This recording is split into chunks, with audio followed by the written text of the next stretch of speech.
Hello, everyone. Here's your weather hazard briefing for Monday, August 4th. We do have some critical fire conditions weather wise across the area today. We also are going to see some thunderstorms. Over the Snake Plain, the southeast highlands, and maybe even part of the Magic Valley, especially north of Shoshone. Pretty dry air in place, some gusty winds this afternoon into this evening, leading to some critical fire conditions across the area. Now, the thunderstorm potential, highest up north for today. We've seen a little bit of lightning down south, and anywhere we see some mid-level cloud cover today, is even before this afternoon, there could be a little bit of lightning with that activity. Otherwise, just some gusty winds, maybe a little bit of rainfall here and there.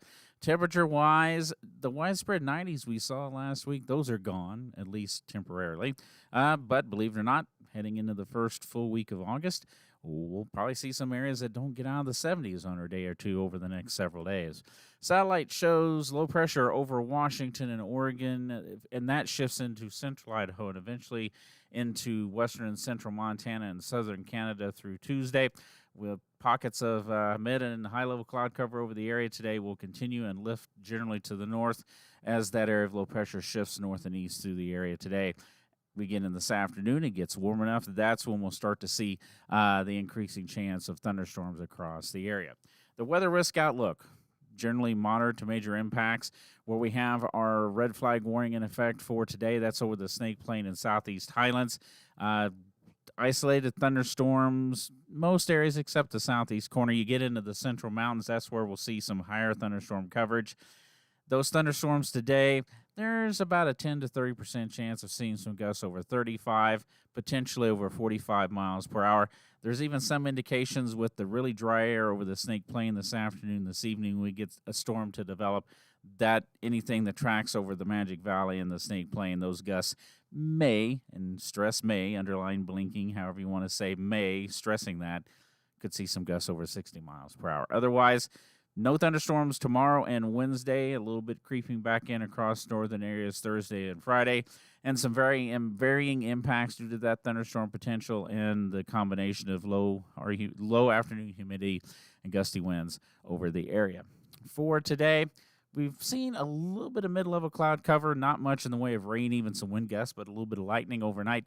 That trend will continue just about anywhere we see some mid-level cloud cover during the morning hours. We go into this afternoon. That starts to lift to the north.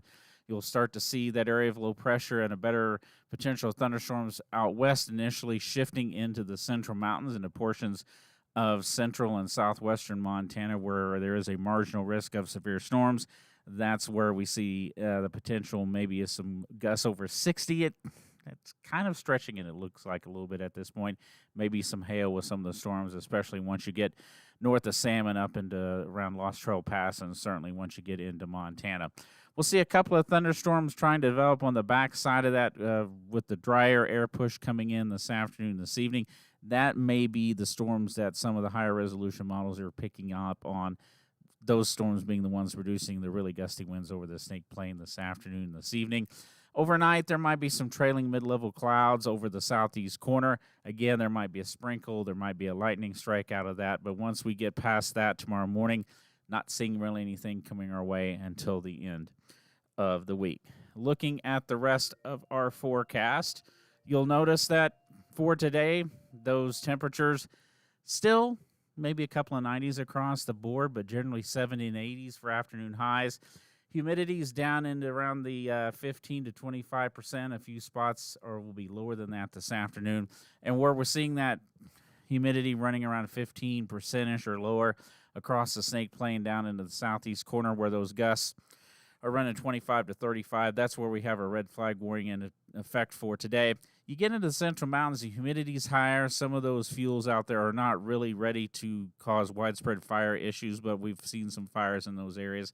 Some of those gusts 25 to 30. That is this afternoon and this evening. Those should pretty well shut off once we get later into the evening and in the overnight hours. For tomorrow, temperatures just a little bit cooler across the board, only a degree or two cooler across the area. Most of the gusts tomorrow afternoon much lower, except across the Arco Desert, where they'll be closer to 30 to 35 miles per hour.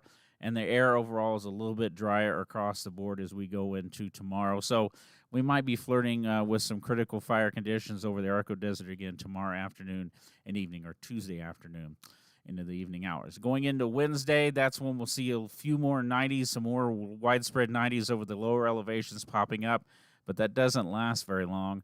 Going into Thursday and into Friday with a little more cloud cover, that next system coming in, increasing chance of showers and thunderstorms mainly over the north, but you'll notice some 70s for afternoon highs, even in the lower elevations on Friday. Some areas not getting out of the low 80s, so definitely some cooler weather, at least for a day or two, headed our way for the end of the week. Have a great Monday, and do stay safe out there, everyone.